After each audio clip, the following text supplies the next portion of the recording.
What's going on, all you movie lover badasses? Phat Samurai Guy is here with Lady Phatblood and special guest from the UK, Jamie Powell. Hello. What's going on, buddy? Hello, how you doing? I probably sound very British at the moment, so. I would try to do a British accent, but as we all know, I am horrible. No. I am a disgrace. British well, the actors in England, they can't do American accents well, so you might as well just try. It'll be fine. Well, welcome to another episode of the Verbal Nectar podcast. That's right. The ridiculous name brought to you by ridiculous people. Yes. So, we're going to do more. This is a new format we're trying. That way, during our podcasts, our viewers can watch us be knuckleheads. And then, we're still going to upload the audio to the podcast episodes on our, Spotify and Anchor and all that. So, we're still going to do it that way as well. So, when you're on the road, if you want to listen to us knuckleheads, have fun. All right? Have us on in the background while you're cleaning your house.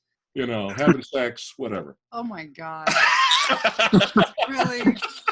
Yeah, that's what this is what you want to listen to when you're banging. That's perfect. Brilliant. Jesus Christ. Wow.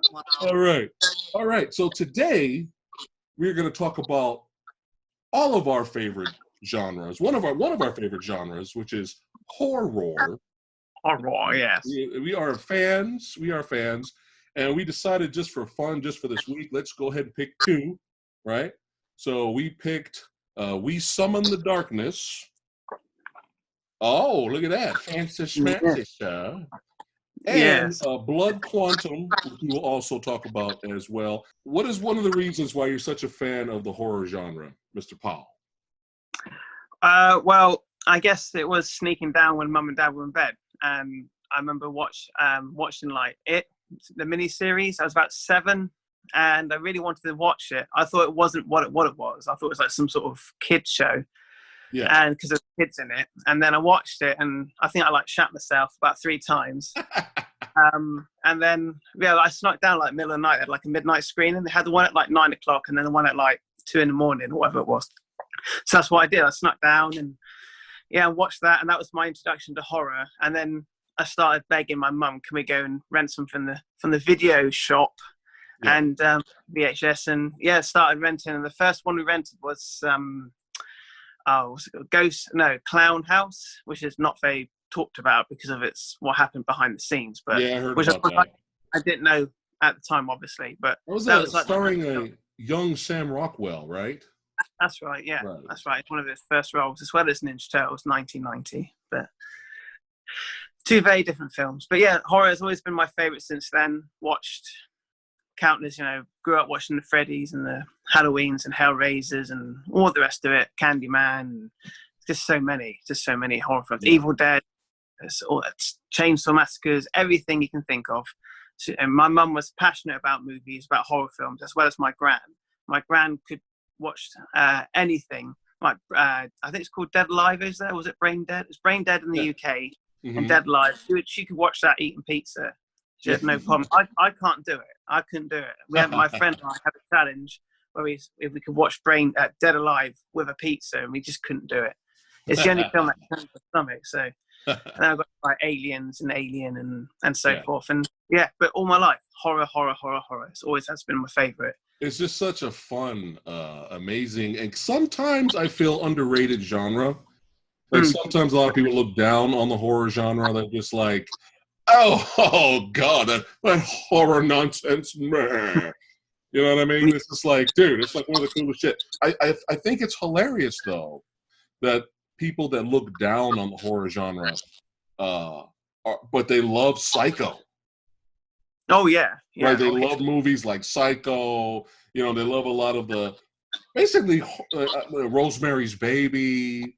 They love that kind of stuff, but the slasher films, that's too much. It's just it's all the same, man. There's different genres of horror out there. Yeah, but it's still fucking horror, man. All right, Psycho, he was a slasher. Am I right? Yeah. Norman Bates was a slasher. He was. Yeah. So in his clothing. So yeah.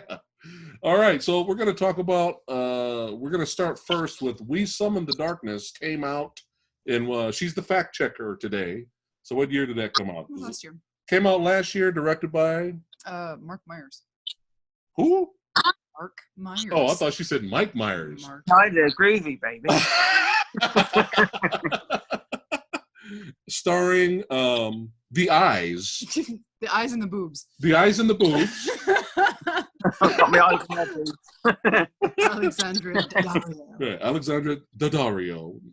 And the rest. Oh, we got old boy from Jackass up in here. Yeah, Knoxville, Johnny Knoxville. Yeah, Johnny Knoxville. That's right. Yeah. One of the actresses in here was starred in our favorite film of all time, Hellfest. Yeah, apparently she was in that, the greatest horror movie of all time. 10 stars. She can't even play along.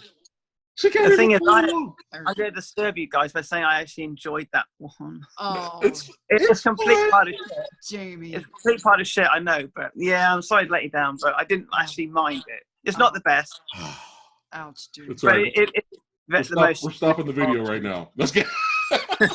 Yeah, guys. Hey, it's perfectly fine, man. It's perfectly fine. You like that movie. All right. So. Not what really. Well, you said you liked. You said you liked it. You didn't say you loved it. No, it's true. Right. All right. So I'm gonna let you begin on. This is spoilers too. We're gonna go into spoilers. Okay. Those that are listening right now and watching us, we're gonna do spoilers for both films. Go ahead. What's your take on Summoned into the Darkness of the eyes and the boobs? Well, I thought it was okay. My words, okay. I thought that the idea was fine, but it's been done 100 times. The twists and turns that meant to have happened, they're meant to be, the big reveal was a bit, I kind of guessed that as well. It's very predictable, but there were some good elements to it. I think some of the effects, I won't say that the hair on fire looked very good. I was pretty devastated by that. But it's just another sort of average horror movie for today, really. It's not like the old school horror films. It's more of for like teensters, sort of youngsters, those that are younger than me. And I thought it was all right, though. It wasn't anything offensive, and there was some good stuff in there, like the performances, I think, overall were fine. Daddario was really enjoying herself, but it was very OTT. I think her looks sell more than her acting abilities. But somebody had to say it. Shots fired. But she's not awful. She's not god awful. It's almost like she's trying to channel Bruce Campbell's Evil Dead. I don't know why, but I had that feeling when she was like starting to do the eyes and sort of pull these funny facial expressions, sort of like, I'm in a horror film now, bitches, and I'm going to be mad and crazy, and people are going to love me. And I'm sort of back like, but it was fine. I liked it's a sort of stereotypical horror movie for today. I just found it was just okay. It was watchable. Right. It was throwaway, but it was entertaining enough. But it was not one I like watch over and over. Was it better than Hellfest? It's probably better film than Hellfest, but it's in the same sort of league of its quality, I think. Right. It was fine. I thought Johnny Knoxville was underused. Yes. We'd like to see more of him and his backstory. Right. I would like to see more of that, but it was fine for what it was. Like I said, it didn't blow me out the water or nothing, but it wasn't god awful where I want to switch it off or look on my phone, or not that I do that anyway. Right. So, but no, you need to put up front here. It's all right, man. We know. It's okay. It's all right. Yeah, so overall average, but not horrible, entertaining in its own way. Yeah, it was fine for what it was.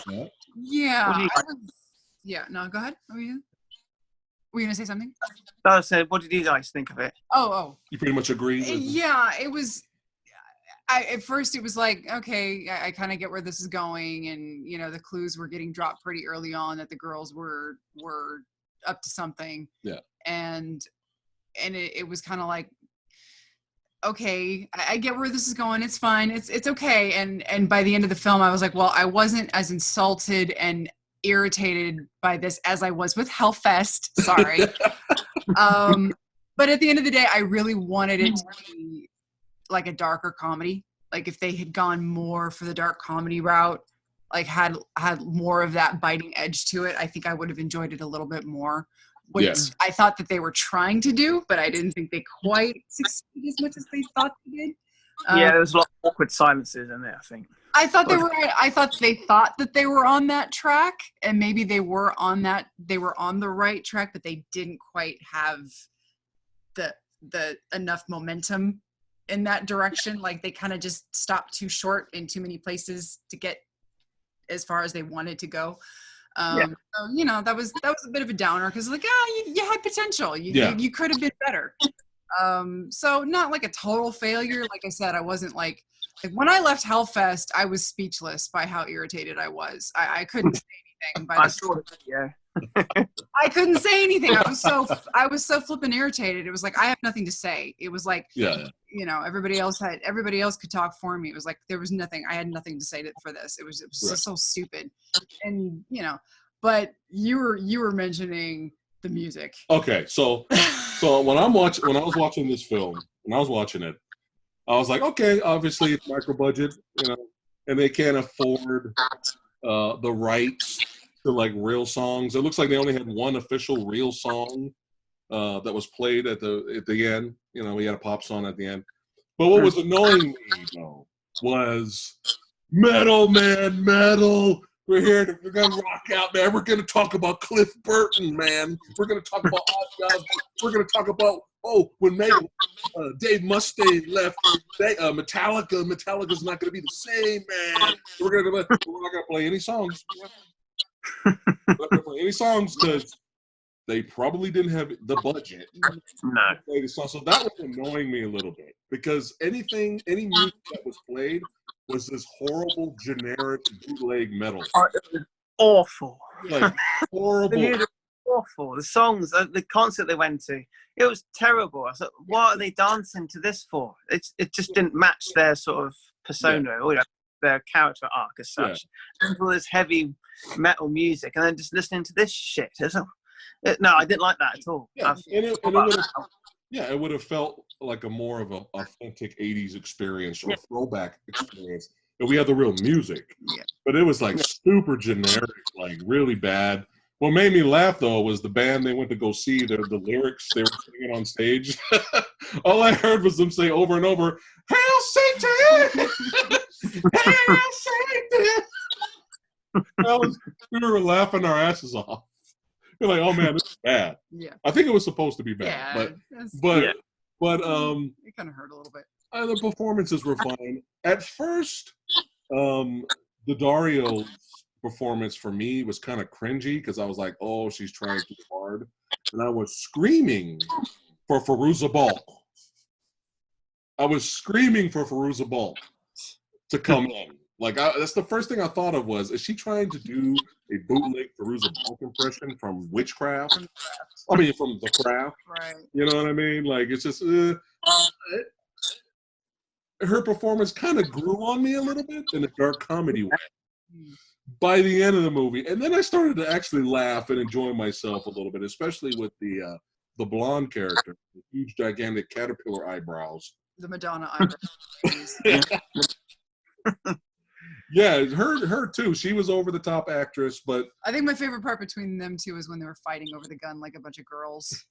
That got a giggle out of me because it was so ludicrous, and it was like, yes, that was ridiculous. Yeah. Like something so stupid, two girls fighting over a gun like a bunch of girls. That just got to me. Yeah, it was pretty funny. It was. I don't know why it got to me. But there was, like you said, there was a lot of dead air, a lot of where we're going now. But there were, especially those two guys were the weakest.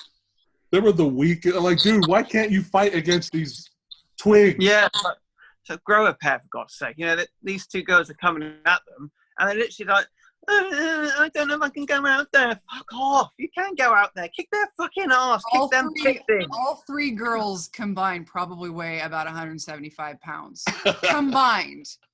No, that's just the Dario and her bosoms. But it's just. I mean, they might outweigh one of the guys. But I mean, especially when they're leaning down at the door and spraying the what are they spraying? Oh, it was bug spray. Bug spray. It's like, dude, just kick the door. Just up the fucking door, kick him in the face. I mean, come on. I did love the tray, though. I did love the fact when you whacked her with the tray. I was like, thank God, one of you is doing something. Yeah, something, right? That did make me laugh. I have to say that. Yeah, that was funny. But yeah, it's good. That bit was good. I like that. But it was, they sort of just all that sort of stuff, sort of crying their eyes. Oh, come on. Yeah. In that situation, any person would have done more than just sort of whimper and sat down in the. That just quite ring true for me. But too much whimpering. The only time it realistically got real for me was when they finally got the damn gun. Yeah. And they were shooting at the door. It's like, okay, now they have a weapon. We don't. I'm like, okay, that kind of makes a little bit more sense, right? Why they're not just going charging out there. But before all that, you know, if it was me and you, man, if it was me and you, okay, we would have been out of that house in like 5 minutes, okay? Yeah, I would have walked out. I wouldn't have gone with them in the first place, but I've got more sense. But yeah, it was. Yeah, I mean, the copper bit as well. When he walks in, and he sees all the shit's going on, and he's still walking around thinking, "What should I do? Should I continue looking around the house, or should I'd get the fuck out of there and call for backup?" Yes. You know, anyone was saying he runs in after him. I said, "No, call for backup. You got a situation going on here." So, but then we have a film, would we? So. Yeah. Oh, and you see the one guy bleeding out profusely. Oh, let's handcuff the two because they're dudes. Yeah. The guy that's got all this blood just like pouring out of his arm. No, turn around. I'm gonna handcuff you guys. But it's a horror movie, and one of the laws of the horror film states that everyone has to act like a moron.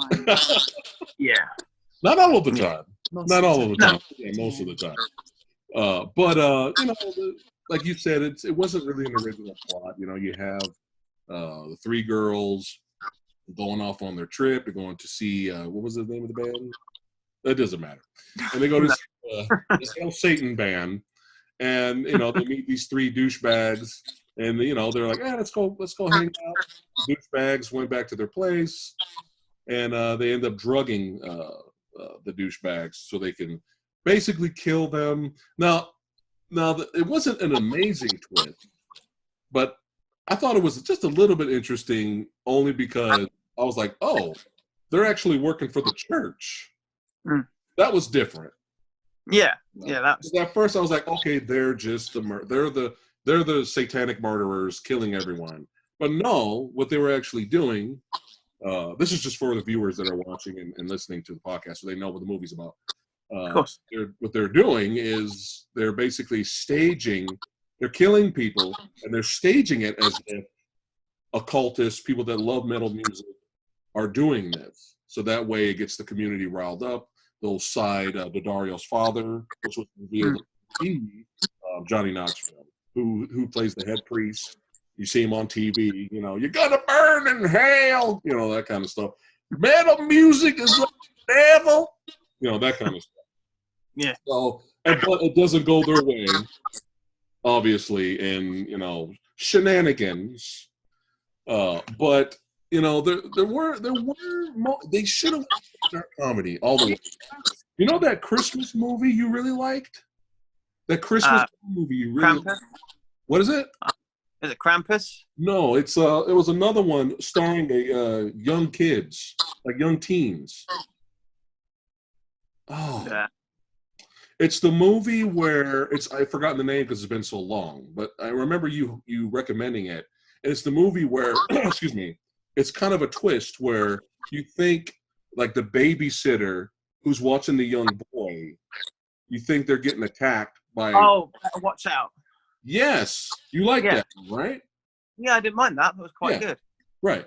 See, maybe if it was more like that, if they kept that tone, all the way through. Maybe it would have been a little bit more entertaining, but there was the moments like when Daddario's leaning over and trying to spray the fire. No, she's spraying the bug spray, and she lit up a match and was like kind of bootleg flamethrowering it underneath the door, and she's reciting a verse. I forgot what the verse was, but it was like Isaiah 45:20 states you will all die if you don't give your life to the Lord, or something like that, right? While she's blowing the flame, and then after that, the blonde comes over her from she's standing above her, and she's like, "Woohoo, that's right, chapter and verse." Smacks her ass.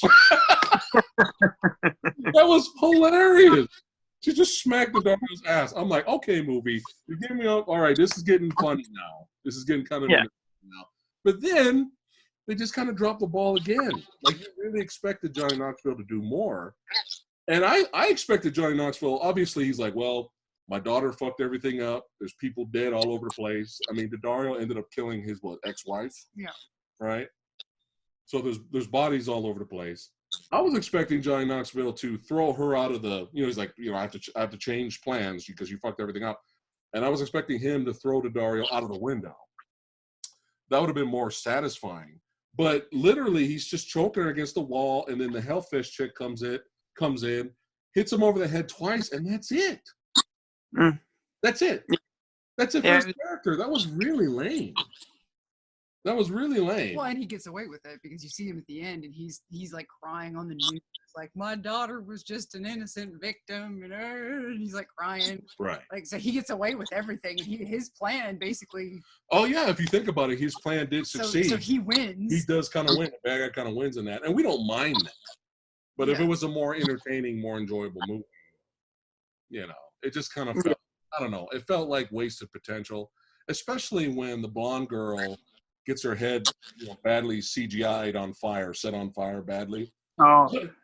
How funny it would have been as if the rest of the movie, the third act, during the carnage, the fight up in the bedroom, the struggle here and there, you see her randomly running around the back, still on fire.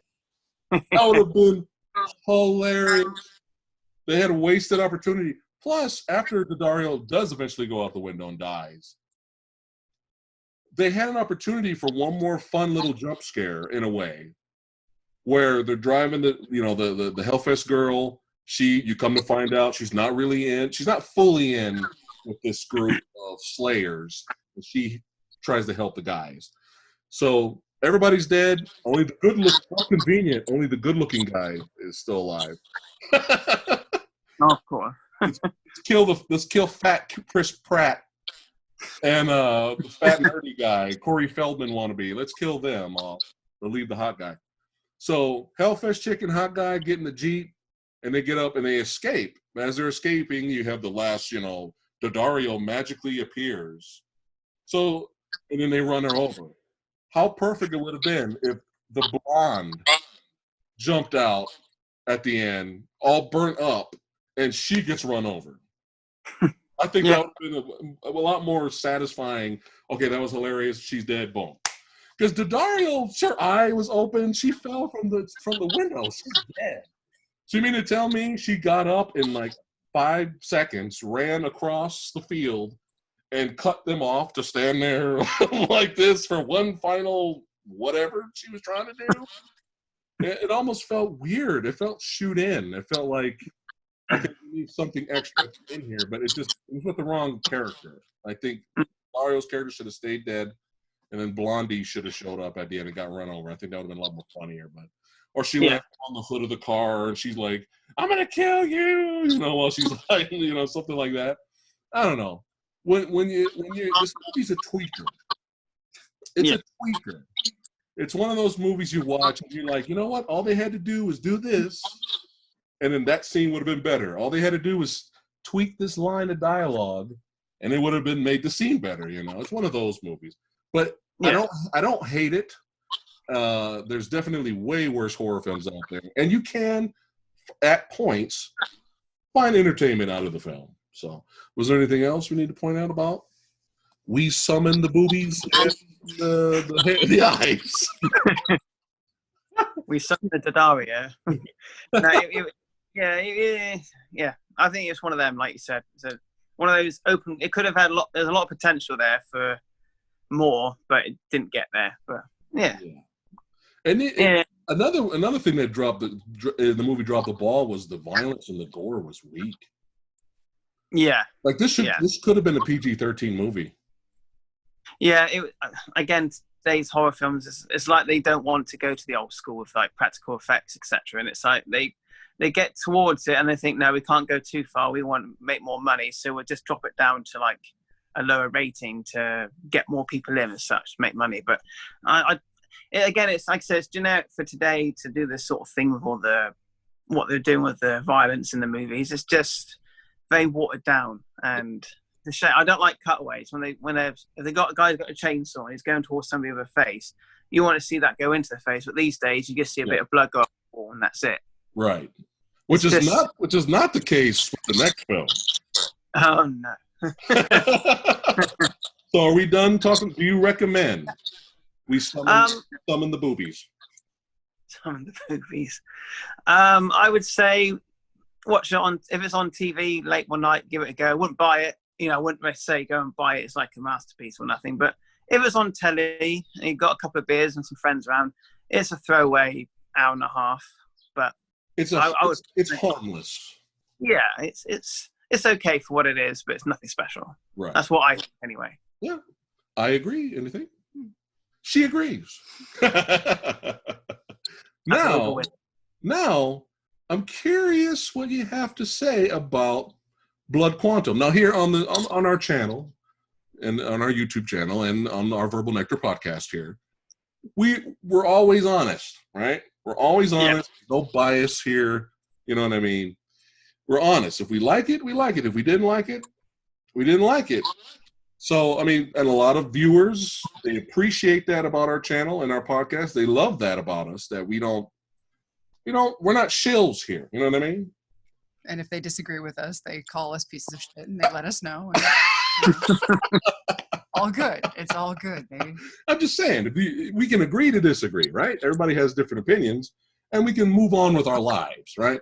But we were always honest here. So, and our fans appreciate that. But I am actually really curious to hear what you thought about Quantum of Solace. I mean, Quantum Blood. Blood Quantum. Quantum Break for Xbox. No, Quantum Blood. Blood Quantum. Blood Quantum. We'll get it right. We'll get it right. Screwing it up. One of these times we'll get it right. Directed by?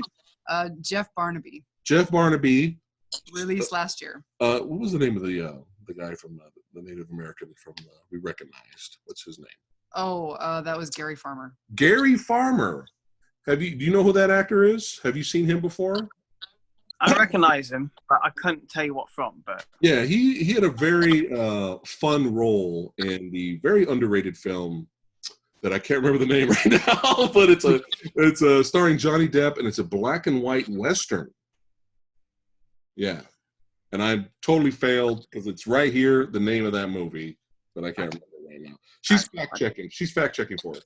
But he plays a Native American in that movie that's kind of helping out Johnny. Dead Man. There it is. Dead Man.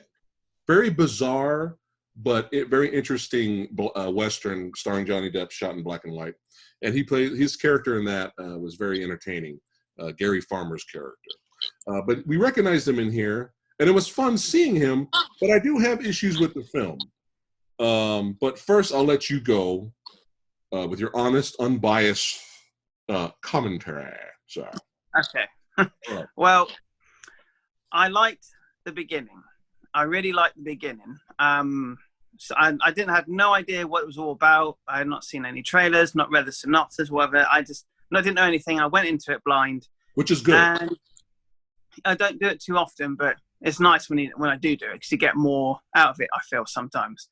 And yeah, it started off okay, and I thought, okay, is this going to be like Pet Cemetery where the animals are coming back to life, sort of thing? And then I thought, no, they're dead and they come back to life. It's going to be a zombie film. I thought, yeah, and then it turns out being a zombie film.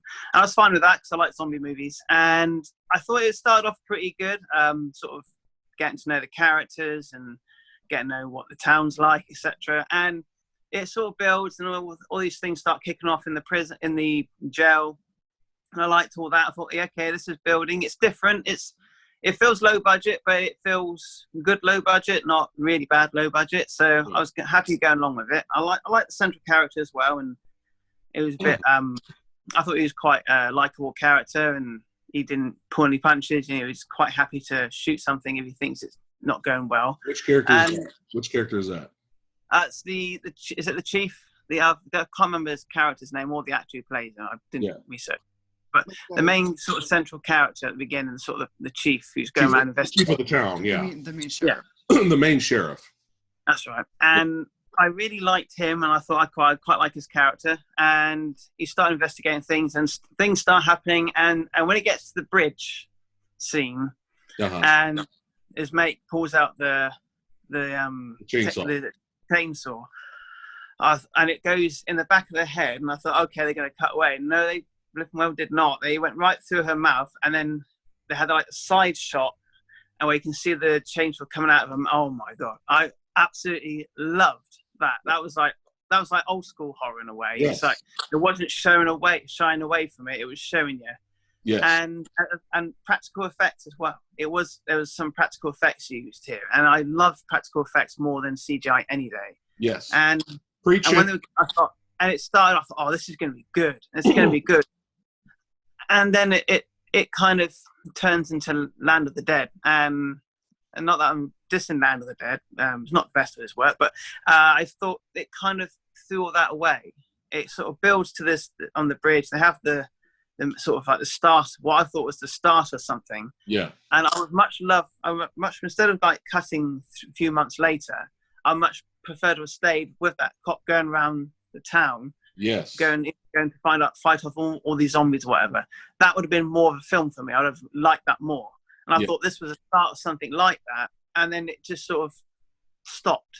And it was one of those films that stops. It starts off as something, you think, oh, this is, and then it stops. And it's like and it focused on the love story between the young couple and they're having a baby and all that. And I thought, I just really didn't buy that too much. The acting between those two was terrible as well. But are you ashamed of me? Oh God! Are you ashamed of me? It was just so badly written on those two, and the acting was really poor. There was some good stuff, story elements there with all what was going on, and it just sort of changed. And I think they should have stuck with what they had. I think they should have stuck with going around with the chief, investigating all these different places. I wanted to see the guy eating the chickens, for fuck's sake. And he wasn't even there on screen. So I really want to see that. I thought I want to see this, but he doesn't go there, stupid git. So it was all right. It slowed down, and it sort of builds towards a okay ending, but it was a bit predictable, and the ending reminded me of Children of Men as well for some reason. All they're stuck out in the boat. That's highly original, isn't it? Let's get stuck in the boat in the middle of a lake so nobody can find us. It was all right. It was sad and all that. Also with Children of Men, with the whole, she's like the chosen one. She even mentions the mother of the young girl. She even mentions, everyone looks at me like I'm the chosen one.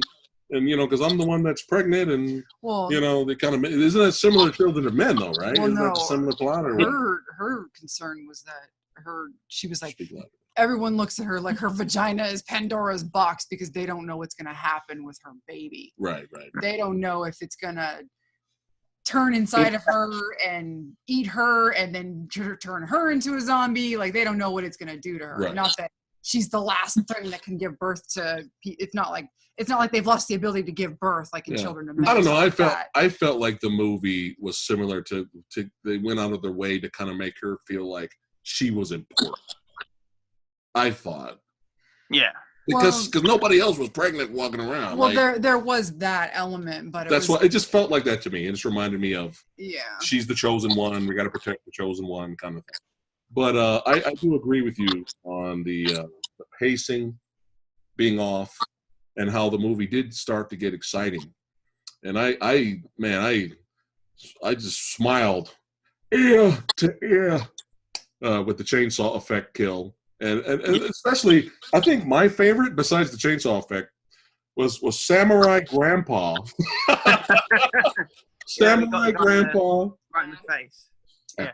Samurai Grandpa, and the one part where the sheriff and the big guy, they go out to clear a nest of zombies, or the Zeds, or whatever they call them, and the sheriff's walking in the dark, and then all of a sudden it's just upside down zombie just falls like this through the floor, or no, through the outside, and it's just he's dangling there by his entrails, by his intestines, and he's all like grabbing, and then the sheriff goes out on the outside and he looks up, and then the guy's up there with the chainsaw because he just cut it in half. He's like, sorry about that. Little things like that were funny, but it was weird though, because the movie, it seemed, you have the comedic elements, and then you have the forced drama elements, like you mentioned, with the couple, and I think they're ashamed of me. Yeah, you know, it's like they were adding. What tone is this movie? You know what was bad is that they had that, and we had so much familial drama going on. We had the young couple. We had the sheriff and the ex-wife. Okay. Right. We had their son, who had his girlfriend who was pregnant. Uh-huh. But then we had his brother, his older brother, who was his father's first son from another woman who died young, who was in a foster care system. So he was bitter at the dad. So they had this terrible relationship. So we had like this massive family drama going on in this giant story in the middle, like this giant family whirlpool going on throughout this whole movie. It's like, I think one thing would have been enough. Either you have the brother drama with the brother and the two brothers and the dad. Yeah, that would have worked. Either you have just that, or you have the one son and the pregnant girlfriend drama. You either have one or the other, because it ended up being way too much. It's like the movie didn't know what to focus on. Yeah. Because the brother, that kind of ended up being like this crazy, because like you said, like the beginning, like the first third of the film was really promising, like you said, Jamie. And you know, but by the time they jump cut to the 6 months later, they had this compound and it was starting to feel like Walking Dead. And I'm personally really burned out from the zombie genre. I'm kind of done with it all. Like there's been just too much in the past 20 years with zombie films. I'm kind of done with it all. Unless it's done well. Yeah, it's, you know. She can enjoy it. Like I'm very, very selective when it comes to zombie films. And I to give this movie credit, they did do something a little bit different with the zombie genre, in that this is a Native American, this isn't Native like American, this is more Native in that it's a Native story. It's in Canada, so it's technically North American. So when I say Native American, I don't mean United States of America. I mean North American, the North American continent. Yeah. So it's a Native tale where, for some reason, and they don't really explore this, the natives are immune to the zombie bites, and it only affects the animals to a degree. The dead animals come back, and the white people, and we don't know who else aside from the natives. We don't know who else is affected, but we know for sure that white people, they blow their shit and they die and they come back and they'll kill you. But they don't explore that. They don't explore why. They don't explore why the natives are immune to this. You see the sheriff, he's been bitten so many times. He takes his shirt off, he's got like all these bites on his back. You know, they establish that they're immune to this. Like, well, that's very fascinating, but why? Yeah, we need a little bit more explanation. They've come up with this fascinating story, and they don't really go anywhere with it because we're so seeped in this human drama. When you come up with these zombie tales, it always has to be steeped with human drama. It always has to be, oh, well, you've got the zombie story, but then you always have to turn it inward. And, oh, well, it's always about how shitty humans are to each other, you know? It can't always be, oh, well, you've put a new spin on the zombie. which this movie tried to do, but then it also tried to do the Romero thing, which tried to put the social commentary on it. Right. So it's like, well, you tried to do the one thing which was really cool, Mm-hmm. but you didn't explore it enough. Right. So there's really that only one line from Gary Farmer's character is when they're talking about it, and he kind of just briefly mentions, because I mean, like you said, it's not a virus, like a scientific virus by the military or gone rogue or whatever. It's nature fighting back, basically. He's saying basically nature, like the Mother Earth, found a way to take us and like use us to fight back against all the shit we've done to it. Right. It's one of those. Yeah. And we don't know, besides white people, we don't know if any other people outside, as well as white people, are getting coming back, zombified, becoming Zeds. Right. So, like you said, they did bring up the fascinating element of how this group of people and their race is not affected by it, right? Right. But really, Gary Farmer says this one line, and he only says, like, maybe the planet has forgotten about us. That's it. And that's why we're not affected. Maybe it's not that we're immune. Maybe we've just been forgotten about. Yeah. And that's again, it's interesting, fascinating and interesting. But we need more. We need more of that. We need more explanation. Yeah. We need more. So, and then, a lot of zombie films in the past don't really explain a lot with their plots. It's just a zombie apocalypse down. Mm-hmm. So, I mean, in defense of the film, it doesn't have to, but I know when you introduce something different, yes, right? It would have been nice to get a little bit more explanation on that. So that was kind of a downer. Yeah, and if you're gonna go the ballsy route and you're gonna do something that's kind of different like this, right? Then maybe you should try like with to do Get something. Out, like with the horror film Get Out, right?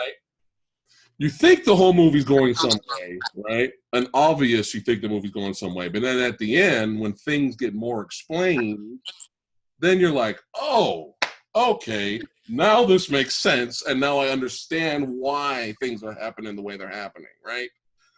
But this is just one line. And another thing I didn't like was some characters were just evil for some reason. Like you have Gary Farmer, you have the girl that didn't want to suck the asshole brother's dick. All of a sudden, they're with him and they're helping him. What? Gary Farmer went from defending the bridge against the zombies. He went from that guy to, all right, yeah, I'll help the asshole guy who just got his dick bit off. I'll help him. Sabotage the compound, and let's let Anne Hathaway zombie. Let's let Anne Hathaway zombie in there and wipe out why? Like that, where did this come? And then the church, they're setting up the church. They're setting up the humans in there to get eaten up. It was a setup. And the girl's there helping out. Why? The whole movie, really, the asshole brother was really the asshole. Yeah. All the other characters were kind of likable, right? So it just was strange. Did you feel the asshole brother's death was just kind of? I feel like when the asshole brother finally died and they were ripping him apart, which all cool, awesome gore effects in the movie. I love the gore effects. But when they're ripping him apart, I just didn't care by that point. Were you? I think I just couldn't do the monkeys. I really couldn't. I was like, to be honest, his character was so nothing to it. It was so bland and generic and sort of like, this is the one we're meant to not like. He's just an asshole. Yeah. So, like I said, most of the characters I thought were, other than the chief, were just throwaway for me. But it had an idea, but it didn't have the execution. That's what I felt with it. It was more fitting that his character died after getting his dick bit off. Yeah. And you're like, yeah, that asshole deserves that. He deserves that. That's his death. We don't see him anymore. Hilarious. Ha ha ha. All right, let's move on now. But at the end, it's like, why did he stab the good brother? Why? Why did he do that? And then why did he sabotage the compound? I was like, hell, I guess I ain't got no dick. Yeah. I guess I ain't got no dick, so fuck it. Everyone's gonna fucking die now. If I can't fuck, everyone's fucked. You know, it's like, why? Is that it? Yeah. And why is Gary Farmer helping the dickless man? Why? And then, like, at the end, like, you know, he just gets ripped up. And first he gets stabbed. You know, Samurai Dad, he gives the knife to, you know, the good brother. And the good brother, he's sad because he still loves the evil, you know, the asshole brother. And he stabs the asshole brother. Like, why? Just all the zombies to finish the dude off. He's not going to go anywhere. And then when he gets ripped apart, it was this big dramatic music. And we have the drone shots of all the zombies running to their meal and then ripping them up, and he's like, it just was not satisfying. I was like this.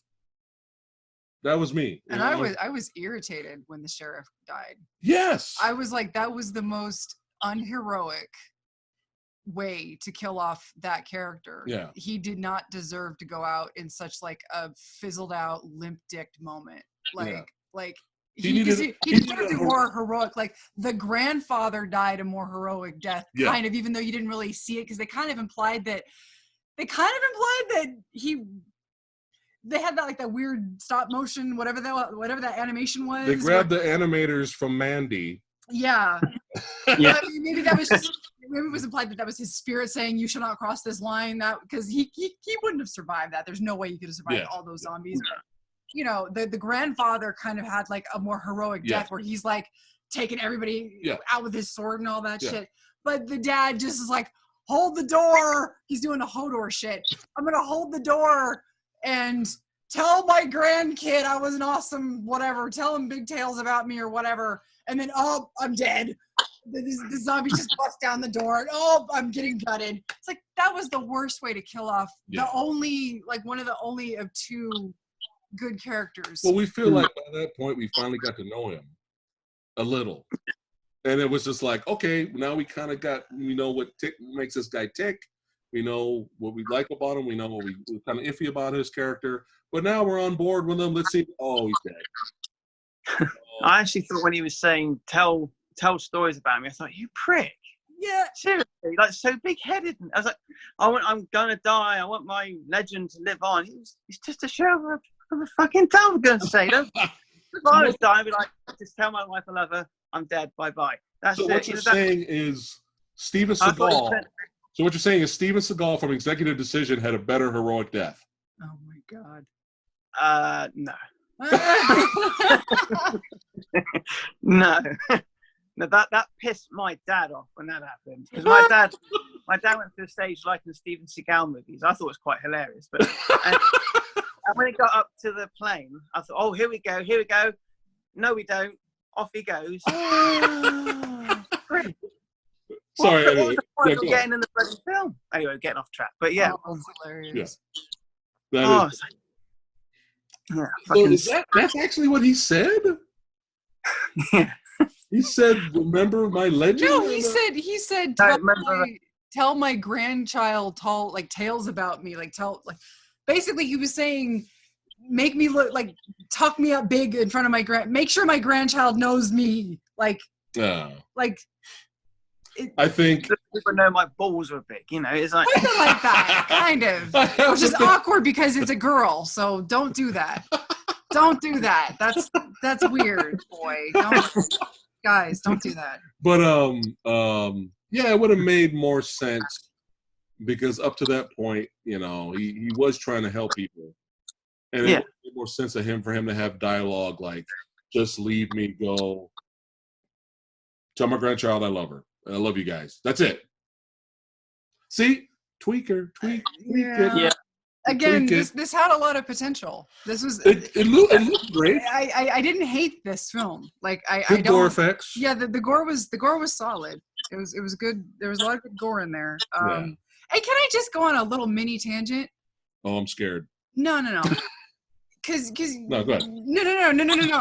No.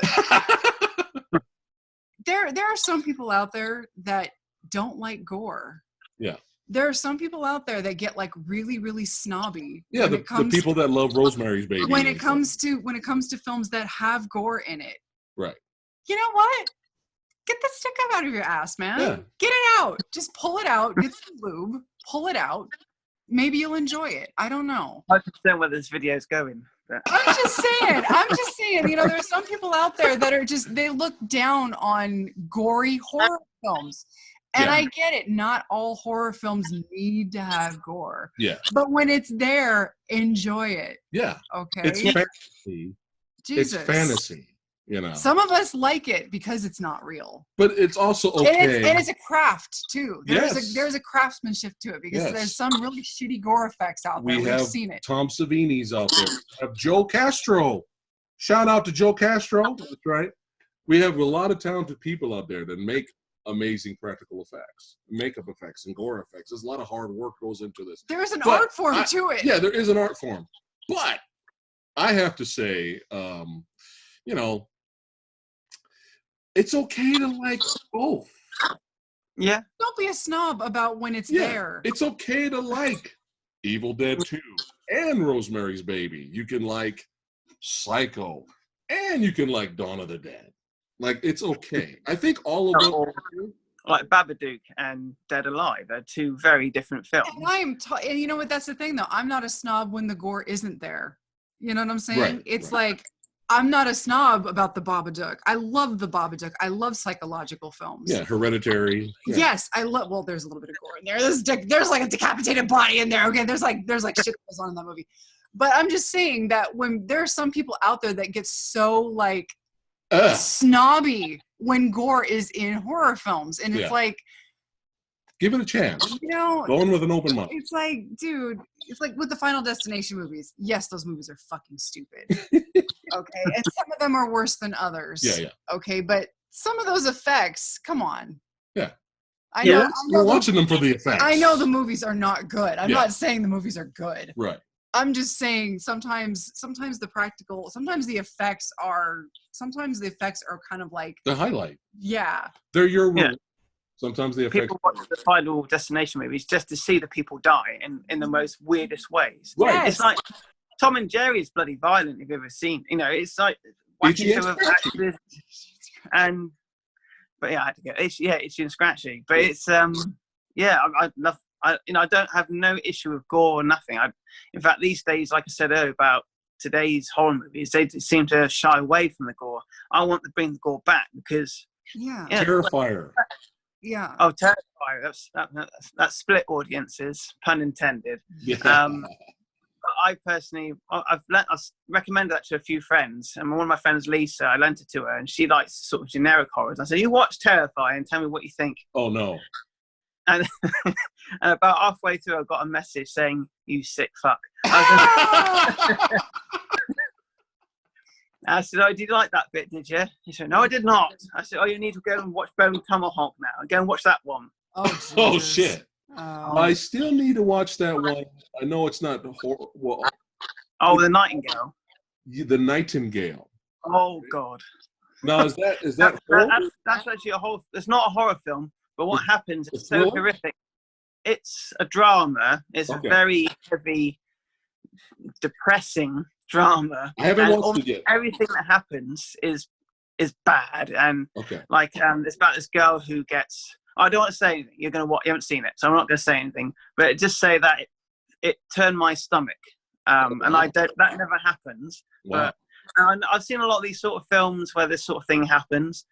But there's something about the way this film was done was so gritty and nasty and ballsy. It had balls to say what it was saying, to show what it was showing, and it's one of those films where it's so hard to watch of what's happening, and but you go through this sort of experience with this girl and what she faces, what she goes through, and the filmmaking is fantastic. And it's the same one that made Babadook, and you can tell she's got that sort of like she's not scared to go there. I just absolutely I liked it, but I wouldn't watch it again because it was so harrowing what was going on. Yeah. I'm no pussy with these sort of things, but it just made me feel really uncomfortable and and that's what it was meant to do. So therefore, it can't really take that away from it. And it is a fantastic film. Yeah. It's long, it's slow. It won't be for everybody, but my goodness, it's harrowing, and I really recommend it to you guys because yeah, it just showed up on Hulu. So I got it in our queue. So we'll definitely watch it. And maybe we can get together at another podcast episode and talk about the Nightingale. Yeah. Is that Baby Yoda? It is. Yeah, my wife bought me this. There's no shame. No, I'm not. You love Baby Yoda too. Yeah, so do you recommend Quantum of Blood Solace of whatever? I don't. Despite the appreciate. Yeah, go ahead. You go first. I think if you watch the first one, the We Summon the Darkness, that would be more of a film I would recommend over the two. It's smidgely, but I would say again, it's one of those films you put on if you're drunk. Or maybe a few more drinks than when We Summon the Darkness. Maybe when you've done We Summon the Darkness and you're a bit more drunk, then watch the other one. It's not bad. I wouldn't say again. I wouldn't buy it if it's on telly. Got nothing else to do. It's not that long, hour and a half, whatever. So it could do worse. But there's just so many better films out there that, especially zombie films. You go Night of the Living Dead and 28 Days Later. They're the films I would say they're the ones you should watch. Yes. Not this. Yeah. Well, there's some good. Yeah, it was very well made, very well directed. Just the pacing was off, and it did feel like it was two movies. Yeah, I thought some of the cinematography was quite nice. There's some nice shots. There's some nice shots here and there, but it's two films very badly mixed. I would only recommend it because it's one of those movies where I was like, okay, that was interesting and entertaining at points, but I'll never watch it again. No, me neither. But I would recommend it only if you're a zombie movie kind of you must watch every zombie movie ever made or have it in your collection of zombie films. You have to have all zombie movies, which is insane. I wouldn't recommend all zombie movies. No, that's not. But if you're a connoisseur, or if you want something a little different, maybe not satisfying but a little different, then I guess you could recommend. We can recommend. Yeah, that's what I would say. If you know that it is different, but it's not going to fulfill its potential. Yeah. There's so much potential in there, and you're never going to get that sweet spot of, damn, this could have been something, and it just didn't quite hit the mark. Yeah. But it does have some interesting ideas in there. Yeah. It's not awful. There's potential. No. So the next time we do this, I'm gonna let you recommend the next two horror movies. Okay, cool. Yeah. I'll have a think. That'll be fun. We can do Nightingale. Maybe we can do Nightingale and another one. I'll have to find. I'll have a think. See what I can think of. Something totally different from Nightingale. That'll be fun. Completely different. Trolls World Tour.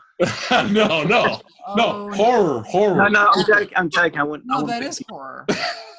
That's horror for Lady Phatblood. That's awful. Hellfest. You'll never see me again. No, Hellfest. Well, this was fun, brother. That's right. It's been great. You got to do this again. Those that are watching and listening to the podcast, please go over to Mr. Jamie Powell's YouTube channel.